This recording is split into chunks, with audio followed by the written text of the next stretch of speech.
59-year-old Sandra Prince was well known in the Bay Area of Florida.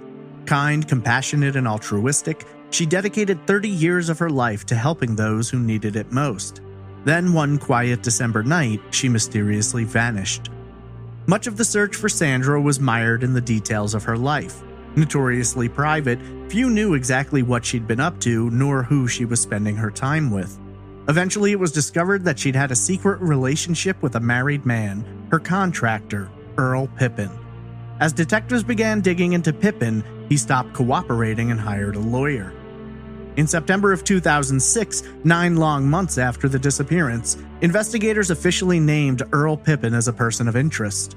Among the reasons cited were inaccurate information he'd given to police, questions regarding his travels in the days leading up to and following Sandra's disappearance, and the claim that Pippin was listed as the sole beneficiary to Sandra's estate, valued at nearly $3 million.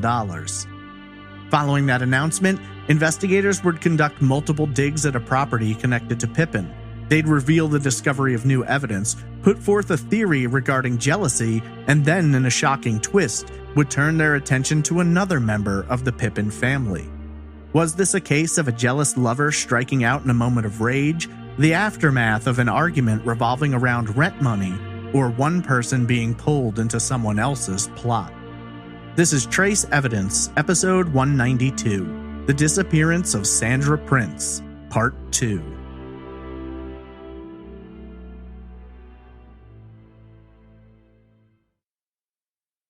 Welcome to Trace Evidence. I'm your host, Stephen Pacheco. Today we conclude our look into the mysterious disappearance of Sandra Prince. Before getting back into the case, just a few quick notes about the show. Trace Evidence is a weekly true crime podcast focused on unsolved murders and disappearances. You can follow the show on social media on Twitter @TraceEvPod, Instagram @TraceEvidencePod, or by searching Facebook for Trace Evidence. If you're interested in supporting the show and getting some Trace Evidence merch, there's a Patreon at patreon.com/traceevidence, or you can donate directly via PayPal. Visit trace-evidence.com for all social media links, donation options, and contact information. You can submit case suggestions through the website or email me directly at traceevidencepod@gmail.com. When Sandra Prince vanished in late 2005, no one could have imagined who would want to harm her. As the investigation began unraveling details of her closely kept private life, Sandra's secret boyfriend quickly fell under suspicion. This is The Disappearance of Sandra Prince, Part 2.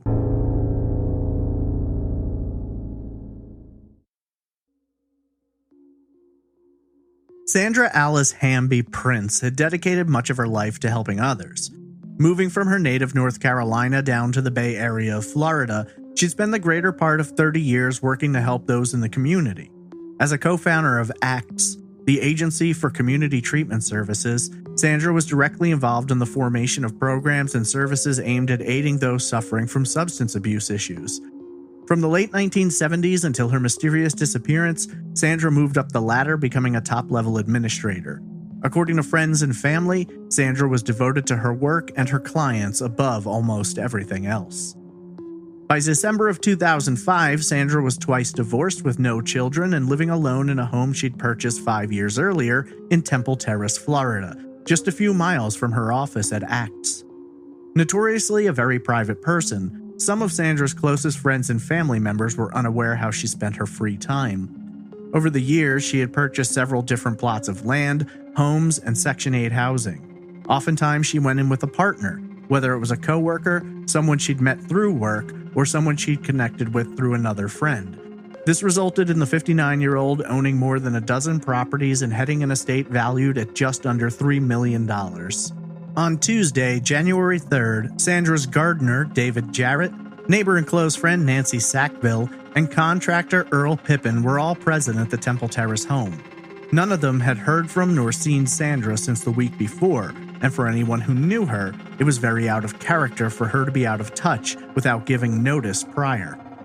Finding her home in a neat and orderly condition, Jared and Sackville grew concerned when they discovered Sandra's purse missing, but her cell phone, which she always carried, left behind on a kitchen counter. In the garage sat Sandra's personal vehicle, a 1994 white Buick Park Avenue. How she could have traveled anywhere without her only car was another concerning question. Investigators tried to learn more about Sandra's private life, believing her disappearance might be tied to someone that the missing 59-year-old held close to the chest. Several people would reveal that Sandra told them she'd been seeing a married man, someone with whom she co-owned property. According to police, that man was none other than Earl Pippin. At first, Pippin denied having any relationship with Sandra outside of business, and also claimed that he didn't own any property with her. County records contradicted the latter statement, showing he did co-own a home with Sandra around Lake Panasoffkee.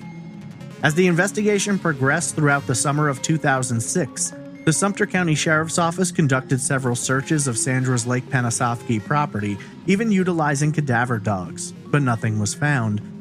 Investigators with the Temple Terrace Police Department would go on to release both video and still frame images of an unidentified individual disguised behind a ski mask driving Sandra's car in the days following her disappearance. This unknown person made several withdrawals from her bank accounts using her debit card, which has never been found. Police requested the assistance of the public in identifying the man, however, they were never given a lead that panned out. Then, in September of 2006, more than 9 months since Sandra had last been seen, everything changed. Calling a press conference, the Temple Terrace Police officially named a person of interest, Earl Cranston Pippin III. At the time, investigators noted that Pippin had both maintained and lied about an intimate relationship with Sandra, despite having been married at the time. His wife Gail filed for divorce 1 month earlier, and Pippin had moved to a home around Lake Panasoffkee. In addition to allegedly lying to investigators, detectives claimed that Pippin had stopped cooperating with them, hired a lawyer, and refused to answer questions, and reportedly, Pippin was listed as the sole beneficiary for Sandra's $2.8 million estate. We now move back into the case with the disappearance of Sandra Prince, Part 2.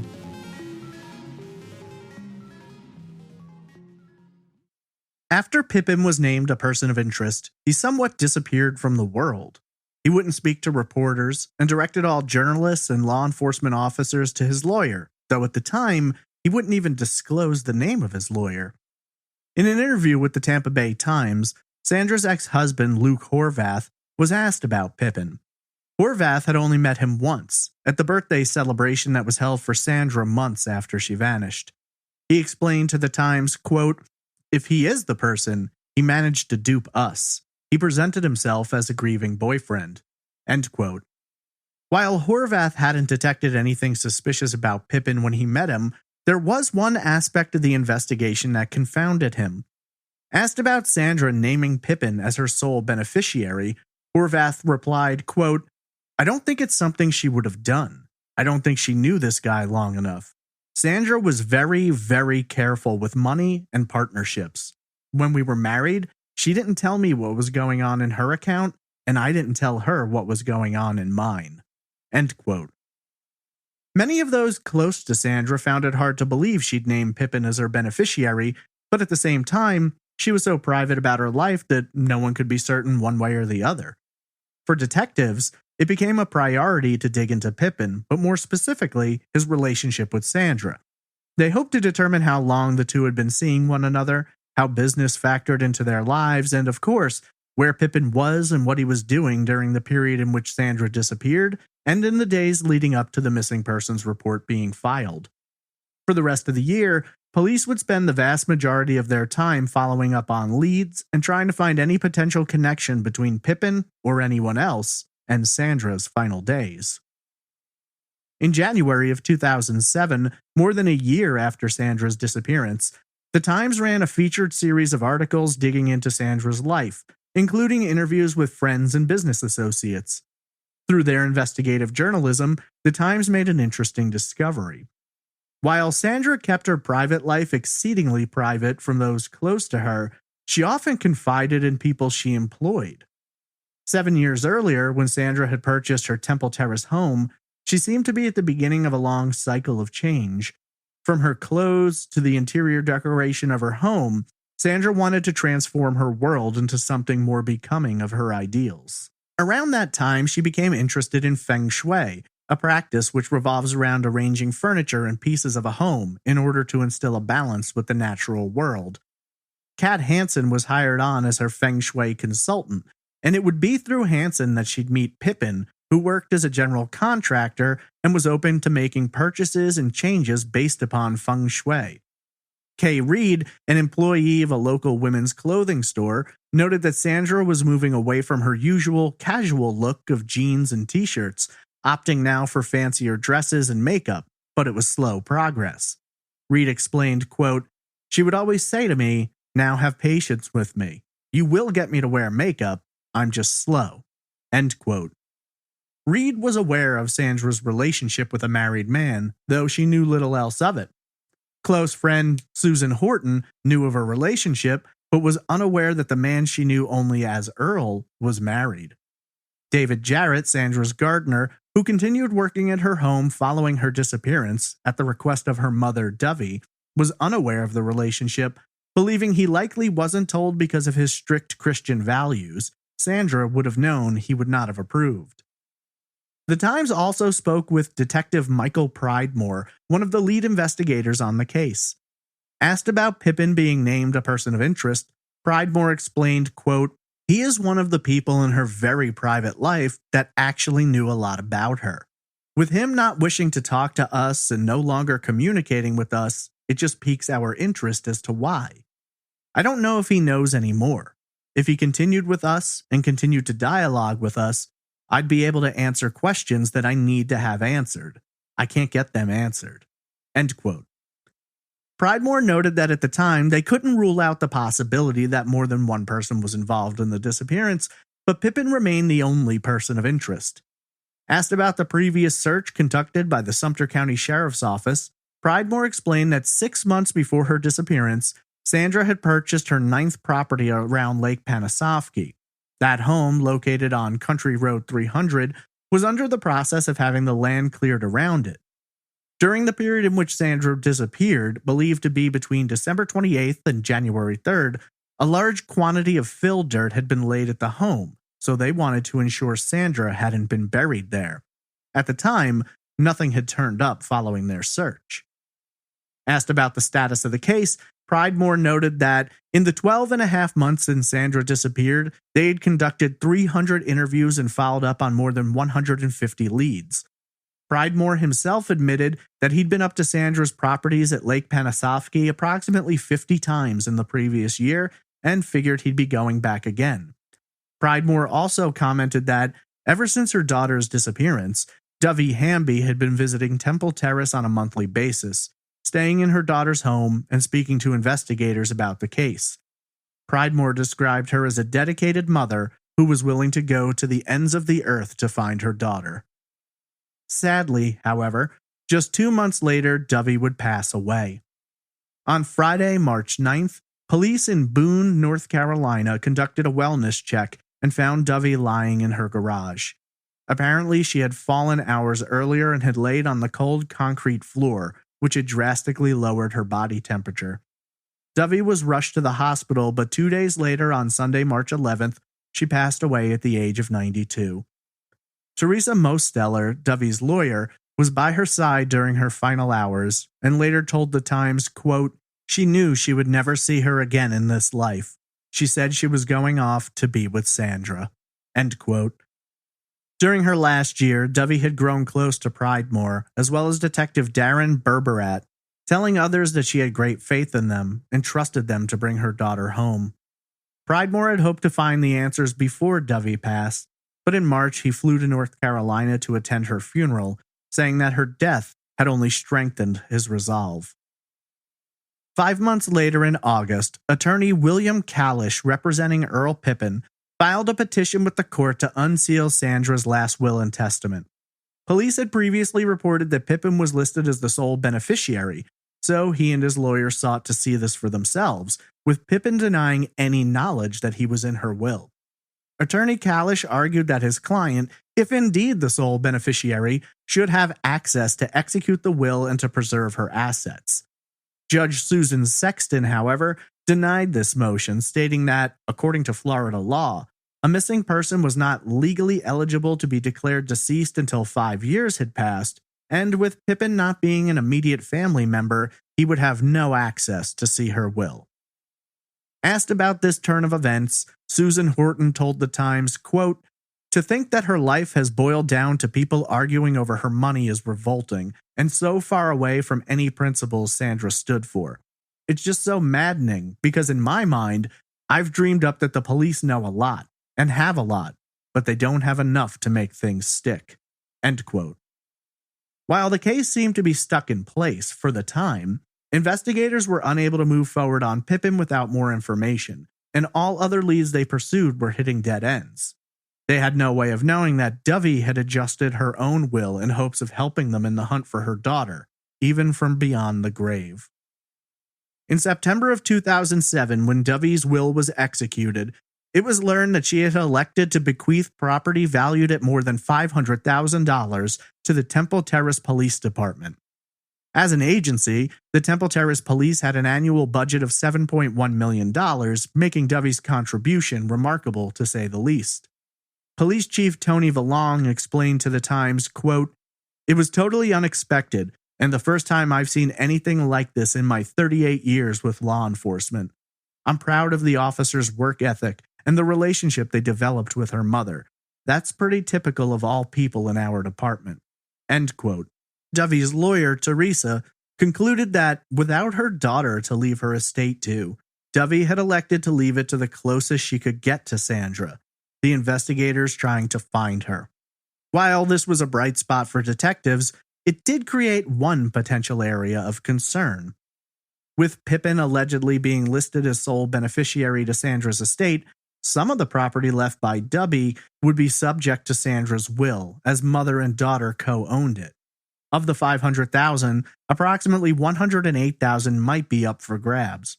However, at that point in time, there remained 3.5 years before she could legally be declared dead, so neither Pippin nor anyone else could do anything about it until a court would agree. While lawyers tried to sort out the mess, the case would take another sharp turn. On Wednesday, October 17th, investigators zeroed in on a house in South Tampa. The house, which had begun construction in 2005, was built by Pippin in his role as contractor. While several pieces of information piqued the interest of detectives, one detail was more captivating than the rest. On Thursday, January 5th, 2006, 2 days after Sandra had been reported missing, Pippin had gotten approval to pour a concrete slab on the property. Investigators were very interested in determining whether or not Sandra might have been placed beneath that slab. 2 backhoes were utilized to begin tearing up the property, with the Temple Terrace Police spokesman Mike Dunn noting that ground-penetrating radar had been used and indicated an anomaly beneath the concrete. Pippin would go on to hire former prosecutor and defense lawyer Paul Sisko, and Sisko was less than pleased with the approach of investigators, telling the Times, quote, "They can dig all they want. They're going to find no link between Mr. Pippin and her disappearance. I've seen no evidence that Pippin is a beneficiary of this will. He has no financial interest in this whatsoever. He has an interest in her being found or being returned to the Tampa area." End quote. Sisko argued that while police had said his client stopped cooperating and refused to take a polygraph test, he had taken one, administered by an examiner with 30 years' experience working for the FBI. Mike Dunn, however, noted that they didn't know what questions had been asked, and no members of their police department had been present nor allowed to ask questions during the polygraph, and so to them, it meant nothing. The search at the South Tampa house continued into Thursday the 18th, where investigators held a press conference in the driveway. At the time, they noted the home had previously been searched, though with a far smaller team. They noted that Pippin had been involved in the home's construction, which was ongoing during Sandra's disappearance, and that back in December of 2005, Pippin lived in a home with his former wife less than 2 miles away. The purchase of the home, located on West Vasconia Street, had been overseen by Don Watkins, who was upset about the police digging. Watkins felt Pippin was a foolish person to focus on, noting that he'd made a lot of money working with Sandra, and it simply wouldn't make sense for him to be involved in her disappearance, which would have impacted his earning capacity. Watkins told The Times, quote, "When I found out she and Earl had an affair, I was flabbergasted.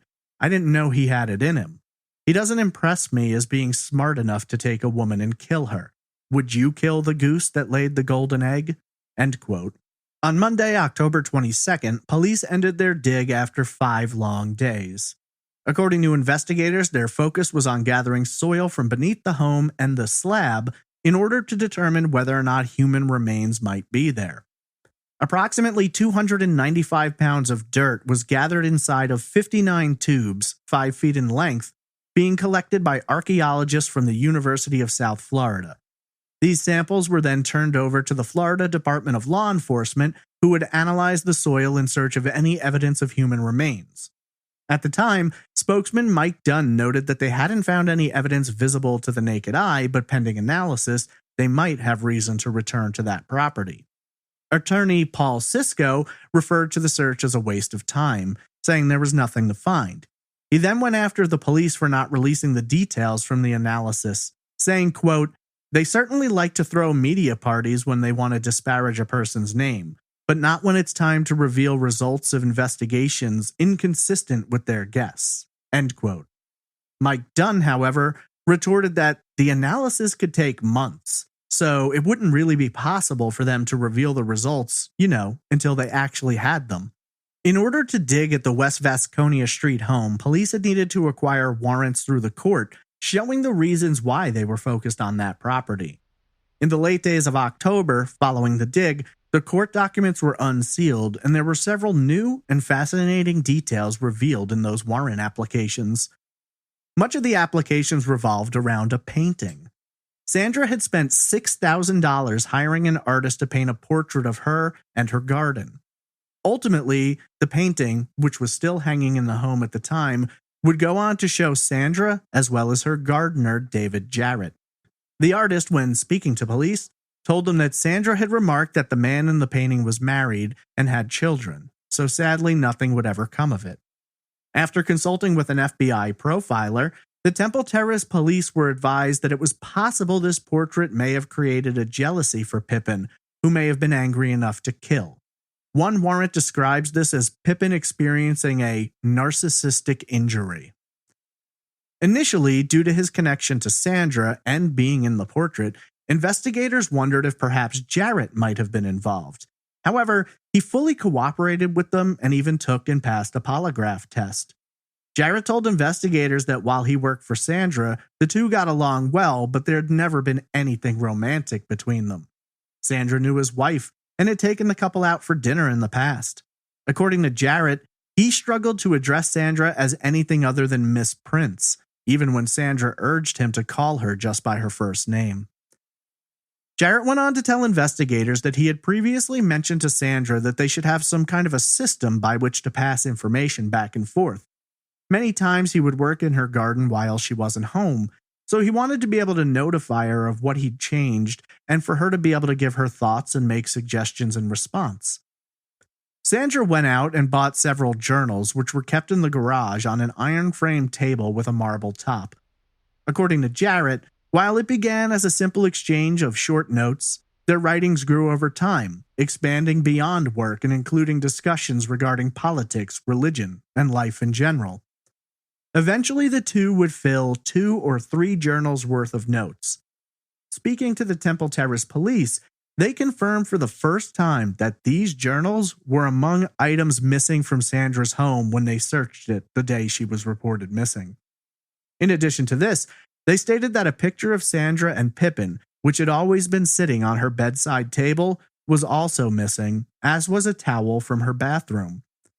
According to court documents, Sandra's maid told investigators that she last saw the picture of the couple in Sandra's bedroom on the afternoon of Wednesday, December 28th, 2 days before Sandra was reportedly seen at work on the 30th. According to the warrant applications, when Jarrett was asked about the journals, investigators wanted to know if an outsider reading them might think the two could have been just more than friends. Jarrett noted that for he and Sandra, they were just a way of communicating, but he could see someone who didn't know them thinking that their writing was a little flirtatious. This, combined with the painting of Sandra and Jarrett, began making police wonder if perhaps Pippin may have been jealous of their relationship and lashed out angrily in response. Reportedly, the FBI profiler also told detectives that this was not a random crime, but one perpetrated by someone who had an intimate relationship with Sandra. In terms of Pippin himself, the applications contained several details regarding conflicting accounts he'd given detectives, as well as questions regarding his activities on the day she was reported missing. The documents note that, when asked about the painting, Pippin initially told police that he thought the man in it was the artist. When asked about it later, he stated that he knew the man was Jarrett because Jarrett had told him so. During a different interview, Pippin allegedly told police that Sandra had asked him to be in the painting, and when he declined, she asked if it would be all right with Jarrett being in there, and he claims that he told her he was fine with that. On January 3, 2006, Pippin was present at the Temple Terrace home alongside Nancy Sackville and David Jarrett when Jarrett called to report Sandra missing. However, Pippin left the home before investigators arrived. Court records state that Pippin told Jarrett he needed to take his son to a doctor's appointment. However, he told police that he had gone to Sandra's office to speak with one of her co-workers. In a later interview, Pippin stated that he'd gone to the office to speak to a man named Richard.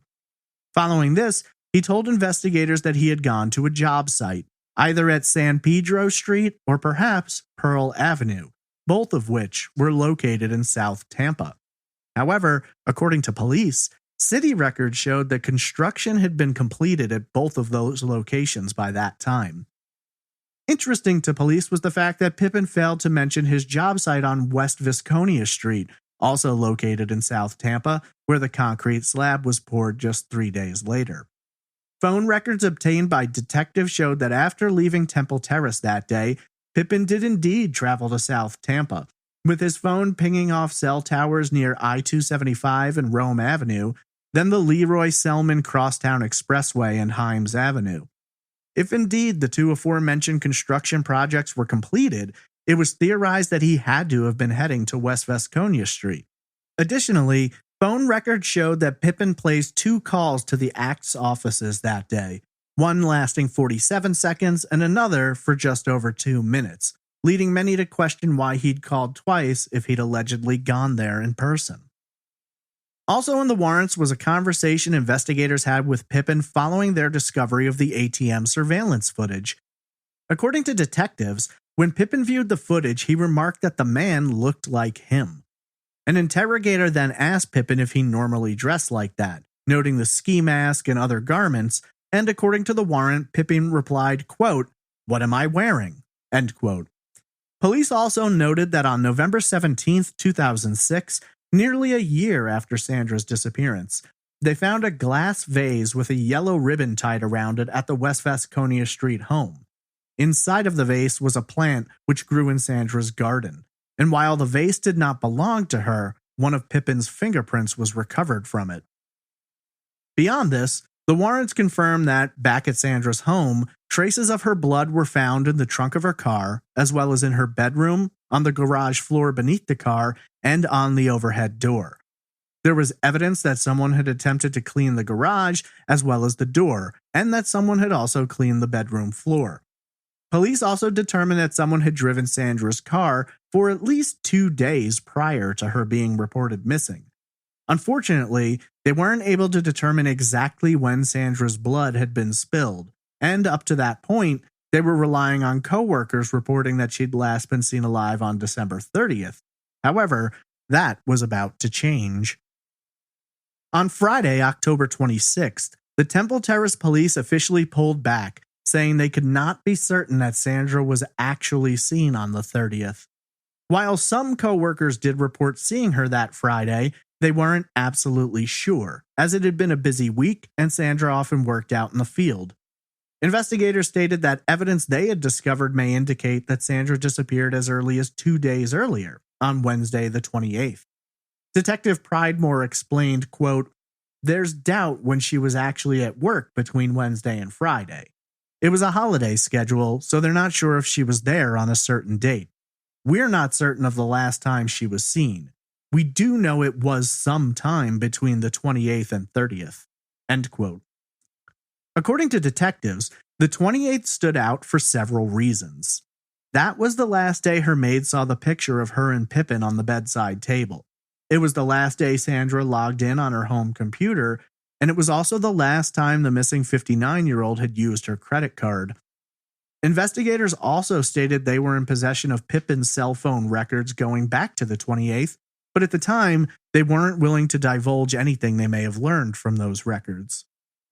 Pippin's lawyer, Paul Sisko, argued against the information in the warrant applications, telling the Tampa Tribune, quote, "There are inconsistencies in the affidavit between what law enforcement swears under oath to be the truth and what Temple Terrace Police have continued to include in their press releases in the case. The affidavit omits material facts, like the witness of the person at the ATM. Most significantly, their dates and timeline are inconsistent. Also, the coworker that saw her alive on December 30th. It's a break in the timeline they can't tie Mr. Pippin to in any way. They have a problem with the timeline if the search warrant implies foul play happened between the 28th and 30th, and they know she was seen at work on the 30th. End quote. Sisko also stated that his client had given police his fingerprints, a DNA sample, and had offered to allow them to search his property. 1 month later, in November, Sisko released a letter to the police in which he demanded that the results from the soil analysis finally be revealed to the public. Sisko claimed to have a source who told him that the analysis had been completed and no evidence in connection with Sandra's disappearance had been found. Asked about this, spokesman Mike Dunn was incredulous, telling the Tribune, quote, "It's preposterous. Police have not seen anything. We don't know where he's getting this information from. There are no results." End quote. Dunn added that they expected to have the results back sometime in the next 2 weeks. On Friday, December 29th, it was revealed that the police had spent $21,000 digging at the West Vasconia Street home, and as of that time, they had not noted the discovery of any evidence. Sisko went to the media, claiming that police already knew they weren't going to find Sandra there before they even began the excavation. Sisko argued that the theory revolving around Pippin becoming jealous from the painting was foolish, and that the only real information police had in their warrant applications involved what Pippin allegedly said about the surveillance video, comments which Sisko referred to as completely fabricated. Sisko noted that the warrants ignored an eyewitness who had seen the man at the ATM with his mask off, which may have cleared his client. Friends noted that Pippin was not as large as the man seen by the witness and did not have long dark hair, but instead short-cut light hair. Sisko also accused police of failing to use even the most basic software to analyze and clean up the surveillance footage. Detective Pridemore responded that they hadn't put a great deal of faith in the eyewitness's description, as he'd only seen the suspect in the dark and hadn't come forward for weeks, making his recollection fuzzy. Mike Dunn explained to the Times, quote, "They were looking for evidence there might be a body under the house. Just because you know what someone does or doesn't look like doesn't prove there would be something under that house." End quote. Dunn went on to say he had no idea what software Sisko was talking about in regard to the surveillance video, but they'd be more than happy to follow up on that should Sisko wish to advise them. Dunn noted that Pippin had stopped talking to police after their 4th interview with him, and that if he wanted to discuss it further, they were open to that. Sisko retorted with, quote, "I can tell you this, he's never going to talk to them." End quote. As 2007 came to an end, it marked the 2-year anniversary of Sandra's disappearance, believed to have occurred between the 28th and 30th of December 2005. While little progress had seemingly been made during their dig at the West Vasconia Street home, less than 2 weeks later, police would return to that house with much bigger plans. On Thursday, January 11th, 2008, Temple Terrace Police arrived back at the West Vasconia Street home with a warrant in hand and a construction crew at the ready.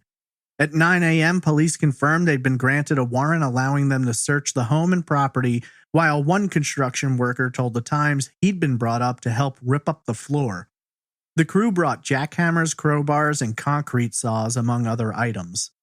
Asked about their return to the home, Detective Pridemore explained, quote, "The results are back, and we're back here to dig to find her." End quote. The heavy work began at approximately 11:15 a.m., with construction workers seen piling wood and other materials in the garage. According to police, ground-penetrating radar previously used at the site had shown anomalies beneath the home in areas they couldn't access. These areas were noted as being beneath a staircase, as well as the kitchen island and cabinets. When the construction crew left 4.5 hours later, around 3:45, the staircase had been completely disassembled. Investigators stayed on the scene for another hour, noting they'd be returning the following day, and they left patrol officers behind to guard the scene. On the third day of digging, the Temple Terrace Police were joined by the Florida Department of Law Enforcement as well as Tampa detectives, as the house was in Tampa's jurisdiction. Warrants for this new search revealed that the soil analysis conducted months earlier had confirmed the existence of human remains. A large green tarp draped over the rear of the home obstructed reporters' views of what was going on inside, though it was noted that the Florida Department of Law Enforcement had exited the home with a large black bag, which they transferred into their van before leaving the site. The home was again guarded by patrol officers, as further searching of the house was set to take place after the weekend. On Friday, January 18th, 1 week after the dig began, investigators were once again using ground-penetrating radar, though this time they were focused on the home's driveway. Detectives contacted GeoView Incorporated to do this round of testing. At the time, investigators would not comment on what had caused them to search in the area of the driveway, saying only that the radar search would help determine how much longer they needed to spend at the house. Mike Dunn explained to the Times, quote, "The search warrant says they can continue as long as they need to, as long as it's an active search. Whatever it takes to restore the house will be done at the city's expense." End quote. After nearly 2 weeks spent at the home, gutting much of the inside and digging beneath and around the property, the search officially ended on Wednesday, January 23rd. At the time, investigators confirmed that no human remains had been found. However, they noted that the search had allowed them to develop new leads, which they would now be pursuing. No investigators would comment on what created those leads, nor what may have been found during the search. A judge sealed the warrants used for this second search at the request of the police, who had been advised to make that request by the Hillsborough County State's Attorney's Office. The warrant was listed as sealed, quote, "until the release of discovery to the defense or until further order of the court," end quote.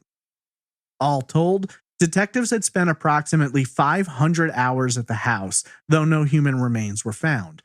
Asked about this later, Paul Sisko told the Times, quote, "Obviously, I'm not surprised. I said my piece. I really have no further comment about it." End quote. Unfortunately, Sandra's case would grow quiet around this time, with investigators revealing nothing new as months began passing. In August of 2008, it was revealed that, since the start of their investigation, the Temple Terrace Police had spent approximately $195,000 in their search for Sandra. 1 month earlier, in July, friends and coworkers had gathered for a special event. A new building designed to offer long-term housing to 14 homeless people was completed and ready for operation. The building, located on North 17th Street, was dedicated to Sandra and officially named the Sandra Prince Samaritan House. Planning on the project had taken approximately 2 years, and coworkers, knowing this is the kind of thing Sandra would have fought hard for, wanted to dedicate the building to her so that, even years after her disappearance, Sandra was still making a difference in the community. There wouldn't be any new developments or announcements regarding Sandra's case for the next 5 years. Then, in January of 2013, the Temple Terrace Police reported that they would be making an announcement regarding the case. On Thursday, January 10th, investigators officially upgraded Sandra's case from that of a missing person to homicide. This decision was made after the city had convened a cold case review panel, which included the Temple Terrace Police, Tampa Police, Florida Department of Law Enforcement, anthropologists from the University of South Florida, and the FBI. The group reviewed evidence and utilized new forensic technologies to examine previously discovered items. Temple Terrace Police Sergeant Michael Lowell noted that while he couldn't go into details, there were things that had come out of that study to move them forward. Ken Albano, then chief of the Temple Terrace Police, told The Times, quote, "Several investigation avenues have been presented to us. We intend to investigate every one of them." End quote. Sandra's friends and family were also present for the press conference, in which it was further announced that a $100,000 reward was now being offered for information leading to an arrest or to the recovery of Sandra's remains. It was noted that this reward money came out of the properties that Dovey had willed to investigators 6 years earlier when she passed in March of 2007. According to police, more than 5 years had now passed since Sandra's disappearance, and while Pippin could try to claim the estate, he hadn't yet petitioned the court. Patrick Carney, a close friend of Sandra's, spoke at the conference, saying, quote, "The best hopes for a good outcome faded long ago, and now any finality or accountability would be welcomed by her friends and family. Sandra deserves that peace, and this community deserves the opportunity to account for its own." End quote. 2 weeks later, new court documents revealed the direction in which the investigation was heading. According to an affidavit for a search warrant filed in Hillsborough County Circuit Court, Sandra's gardener, David Jarrett, told police that 6 months prior to her disappearance, Sandra had had a falling out with Earl Pippin's son, Patrick. According to Jarrett, Patrick wanted to stay at one of Sandra's Lake Panisofsky properties without paying rent, but Sandra didn't agree, and this created a rift. The search warrant for which police were applying was tied directly to an unopened letter.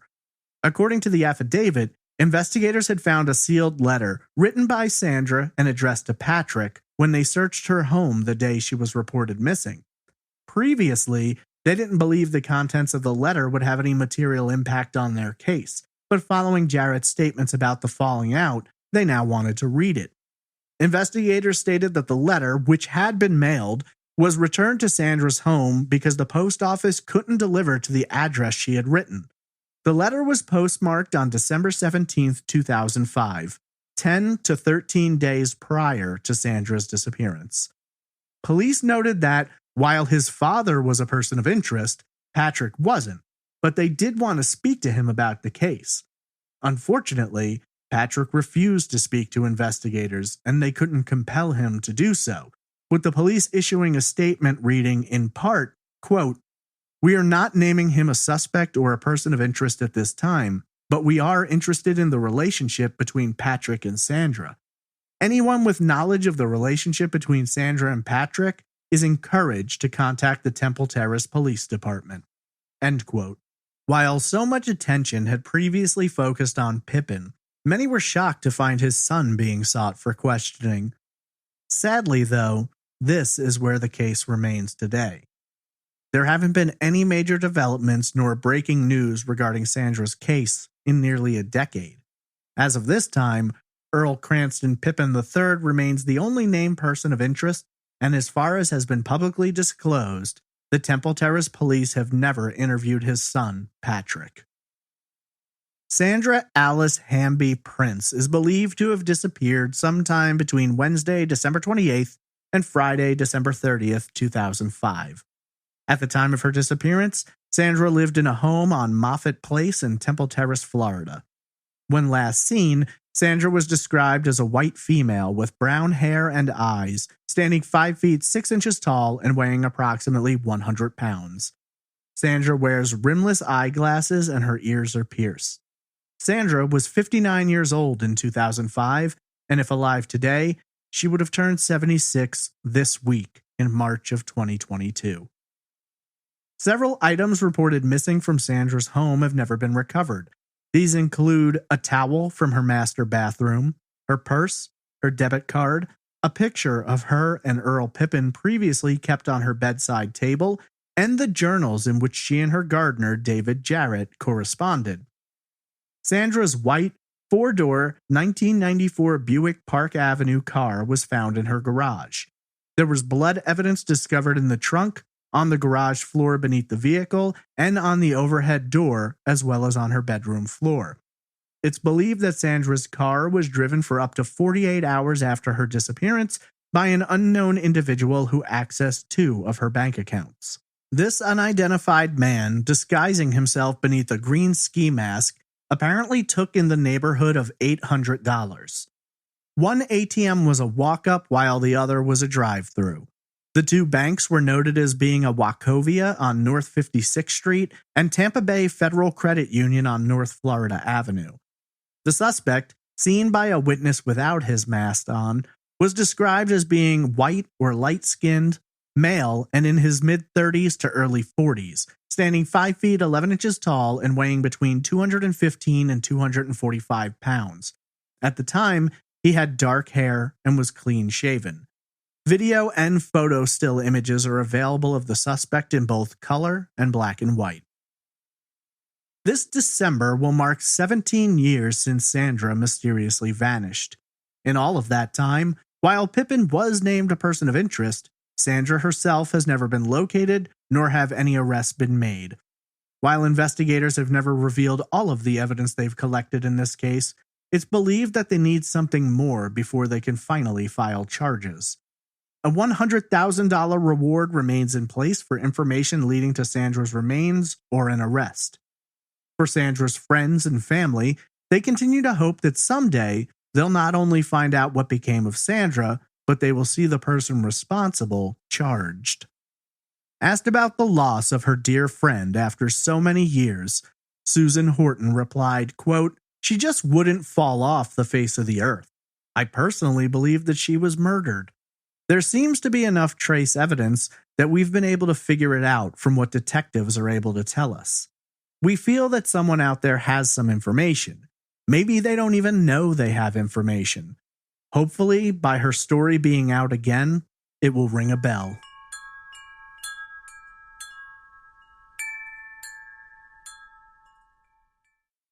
The disappearance of Sandra Prince is one of those cases where it seems like all of the pieces are on the board, but you just can't find a way to make them fit. When you compare it to a lot of cases I've previously covered, there's a lot here. You've got a motive, a timeline, a person of interest, blood evidence, surveillance footage, and an eyewitness. That being said, sometimes having a lot of information and no way to make it stick can be a hell of a lot more frustrating than not even having a place to begin with at all. I imagine, for Sandra's friends and family as well as investigators, there's little that's more disheartening than feeling like you've gotten all the answers, but you can't prove it. Outside of her public life, we don't know a great deal about Sandra Prince. Almost everyone who knew her described her as kind, caring, and compassionate with a sharp mind and a focus on helping others. She helped grow Axe into what it is today, and she helped out in her own private life as well, renting out Section 8 housing, making sure everything was taken care of, providing donations to charitable organizations, and frequently writing thank you notes to those she employed or was a patron of. At the core of this case is the part of Sandra's life she didn't choose to share, the more intimate side. A 59-year-old, twice divorced, many have commented on feeling that while Sandra had an outwardly beaming persona, on the inside, she was lonely. Whether it was by confiding to people such as her massage therapist and personal shopper, or the long, thoughtful correspondences she kept up with David Jarrett, it was clear to some that there was a piece of Sandra that longed for someone to be at her side. Now, according to investigators, that role was filled by Earl Pippin, who she hired on as a general contractor after being connected via her feng shui consultant. With Sandra vanishing in December of 2005 and police saying her relationship with Pippin went back 5 years, that would place the genesis of that relationship in 2000, which coincides with her purchasing the home on Moffett Place. Due to limited information ever being released about this 5-year period, we can't know what kind of a relationship the two had nor how it developed. We do know that, on several occasions, Sandra told people that she was seeing someone. In some instances, she'd reveal that he was a married man. In others, she'd say he was someone she owned property with. On rare occasions, she'd give the name Earl. Many of the people who were very close to Sandra didn't know all of the details, while others, people kept on the periphery, had a better idea of what was going on. It seems implied that while Sandra knew he was married and that the relationship would never last, she couldn't help but hope for something more to come out of it. If indeed investigators are accurate in stating that her will listed Pippin as the sole beneficiary to her estate, One might ask, was this due to her romantic feelings, or was it a matter of leaving her estate to someone with whom she'd invested in other properties? Many suspected that Sandra's will would have left something to the company she'd helped start, or family members with whom she maintained close contact. We've never really gotten much of an absolute about this, and I imagine the only people with true insight might be Sandra's lawyer, police, and maybe Pippin himself, though he denied any knowledge of being in her will.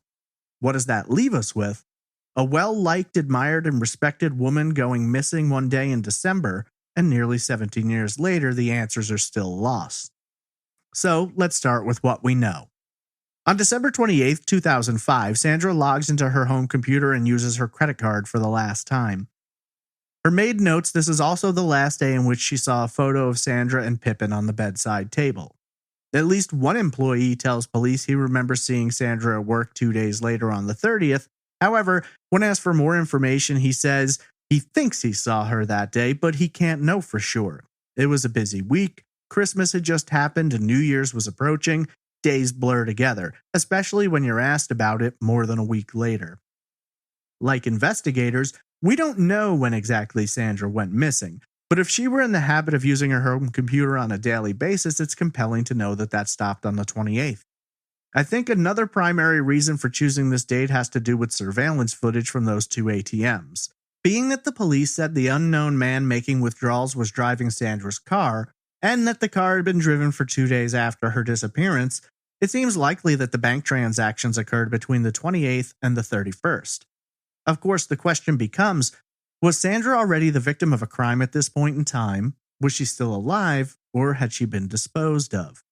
Given the blood evidence in the trunk, the garage, and in her bedroom, it seems quite clear that something violent happened in that house between the 28th and 3rd when she was reported missing. When police were finally called and arrived at the house on Moffett Place, they made note of several things.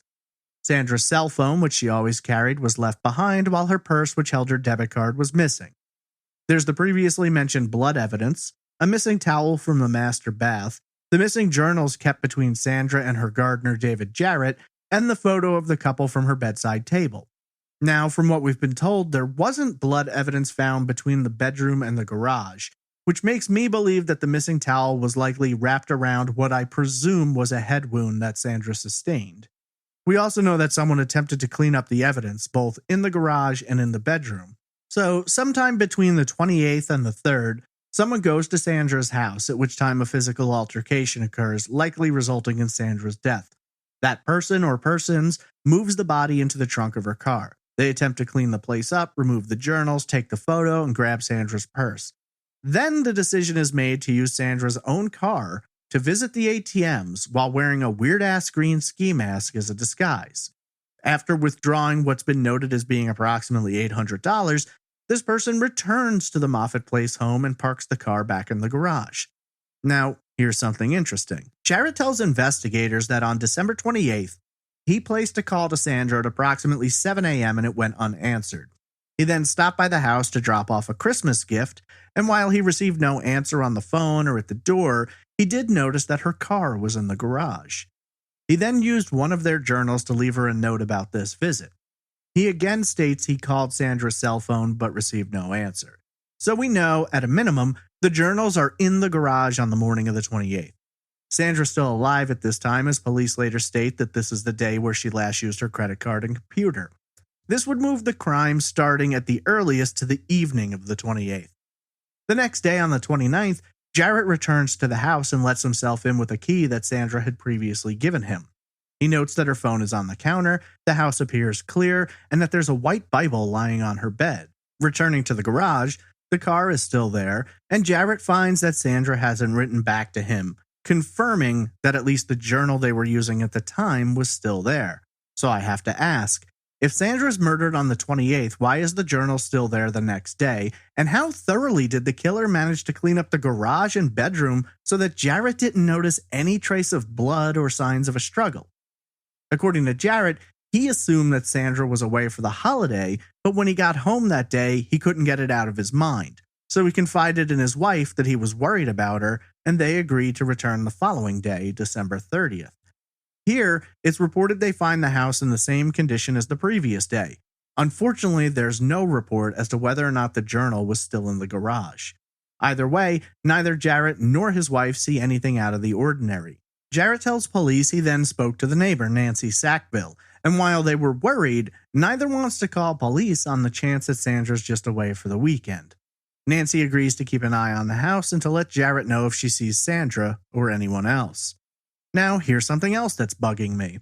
This cul-de-sac on which Sandra lives is described as being private, with neighbors being acutely aware of their comings and goings.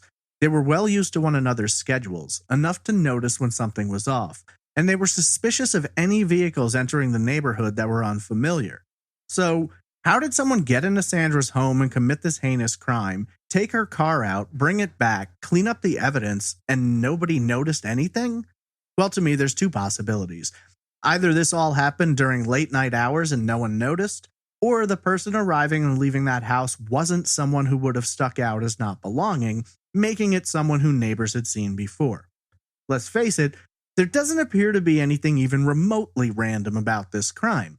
I fully agree with the police and the FBI that Sandra was victimized by someone in her life, someone she likely knew and trusted.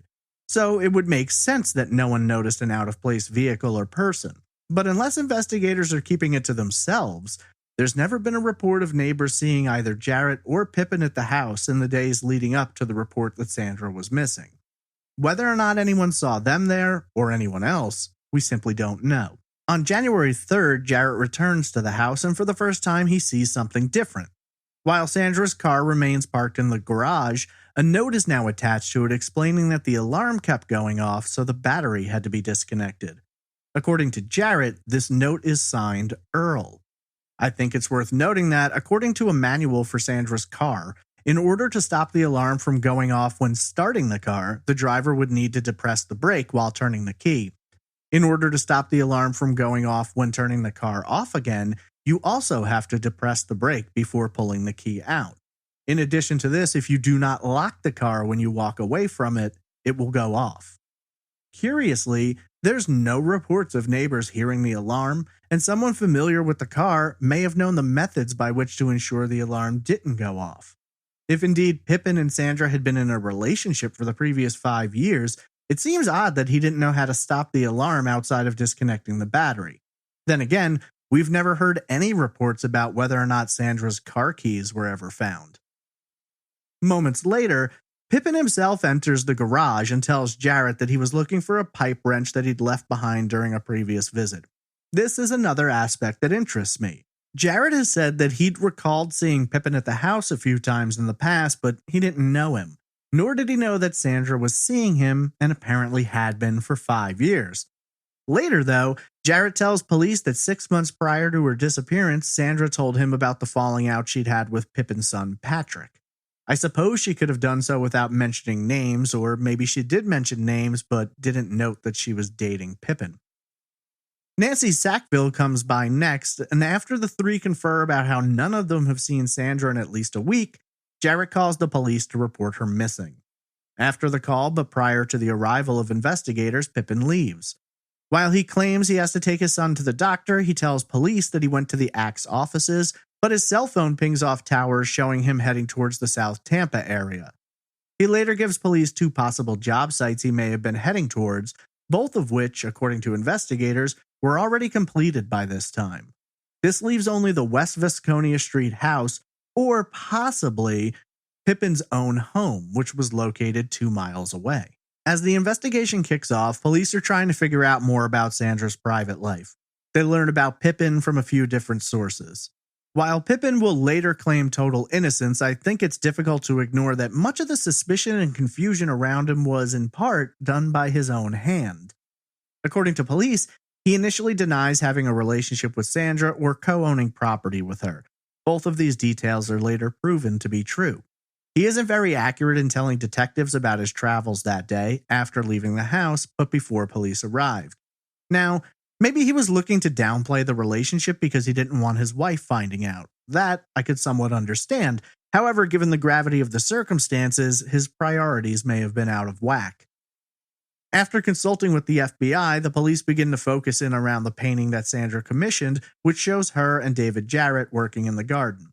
According to investigators, when first asked about this, Pippin claims he thought the man in the painting was the artist. When asked a second time, he says that Jarrett told him he was the one in the picture. In a third round of questioning, he says that Sandra initially asked him to be in the painting, and when he declined, he said it would be all right if Jarrett was in it. Police believe at this point that Sandra was likely murdered, and their motive is based around jealousy. The FBI profiler tells them that the killer experienced a narcissistic injury and may have lashed out based around that painting. When Jarrett was asked about the correspondence he and Sandra kept in the missing journals, he did say that to an outsider, it might seem flirtatious. So, did Pippin kill Sandra because of what he may or may not have read in those journals, stacked on top of his feelings about the painting? We have no way of knowing, though people have certainly killed for far less than that. I've always wondered if indeed that was the motive, why leave that painting behind? Maybe taking it or destroying it might give further support to the jealousy theory, but were that the case, why take the journals? Unless, of course, they contained information that might give police other reasons to want to look at him. Removing the photo from the bedroom seems a little odd too. Maybe Pippin was trying to sever any connection he had to Sandra, but he had to know there were people out there who were aware of their relationship. Or maybe he believes Sandra kept things as close to herself as she always did. So let's take a moment to look towards motive. Initially, any motive assigned to Pippin revolved around jealousy, but quickly turned to money. As the sole beneficiary, he would be set to profit should anything happen to Sandra. However, he was already profiting from her.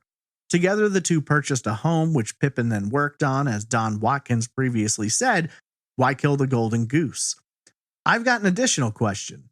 If you were set to inherit that estate, would you go out of your way to withdraw $800 from Sandra's accounts, having to go so far as to disguise yourself in the process?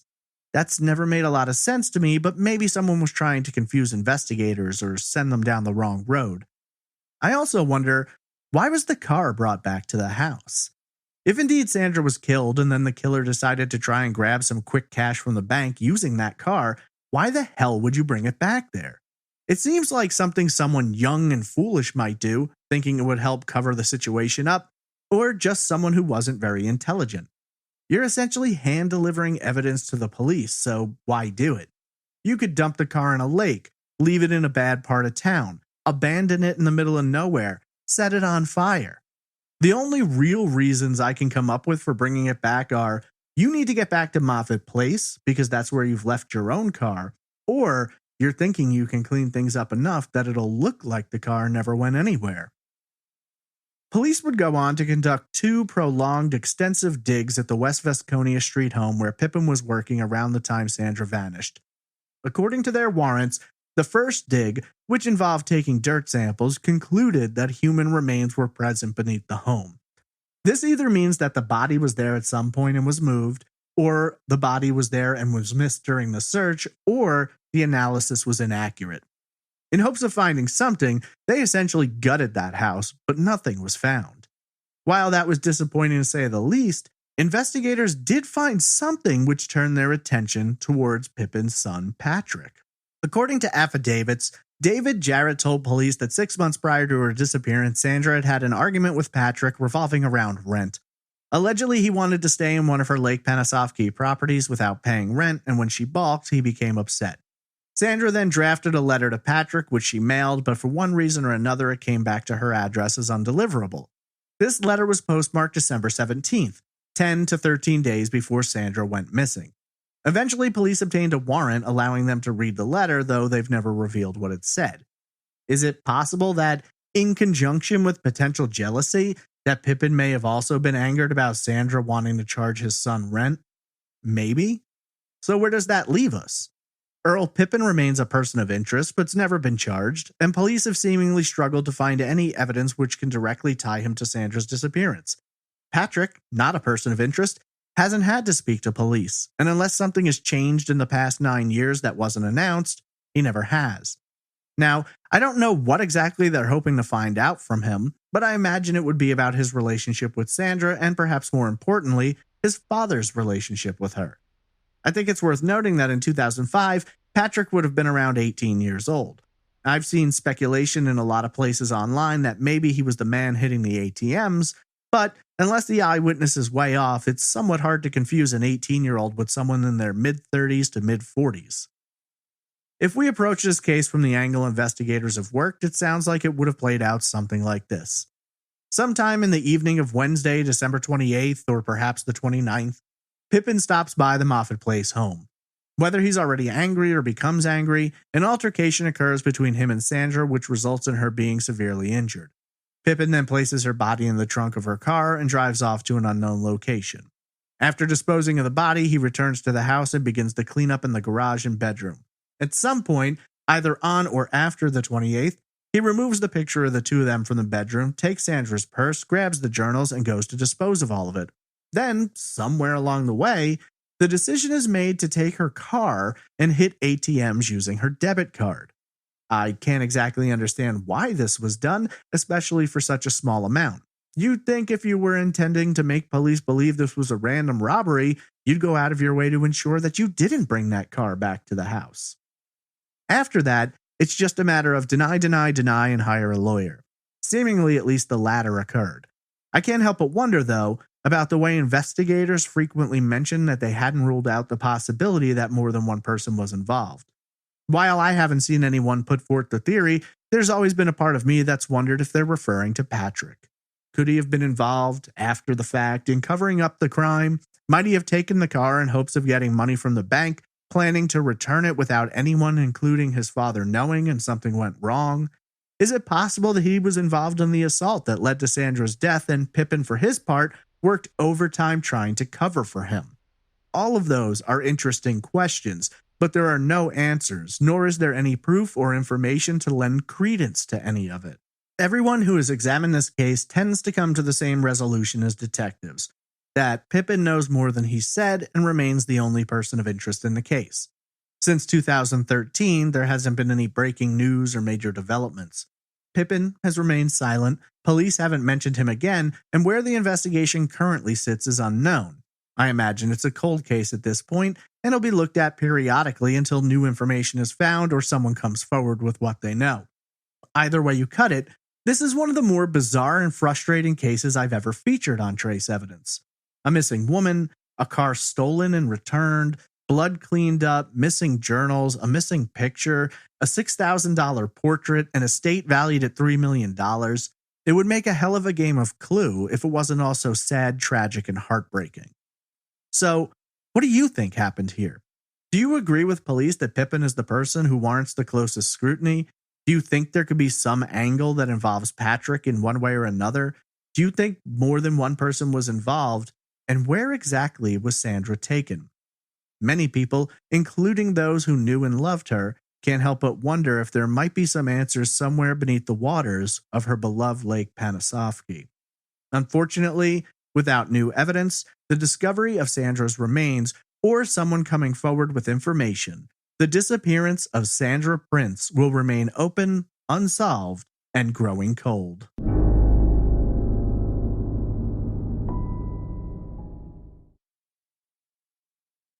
If you're looking for more information about the disappearance of Sandra Prince, the Tampa Bay Times and the Tampa Tribune had the most extensive coverage.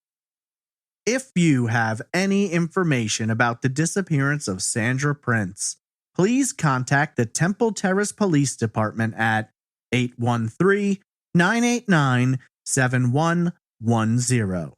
Her case is number 06-00030. What do you believe happened? Tweet me at TraceEvPod, message me on Instagram at TraceEvidencePod, email me at traceevidencepod@gmail.com, or comment in the Facebook group. Trace Evidence would not be possible without support from amazing listeners like you.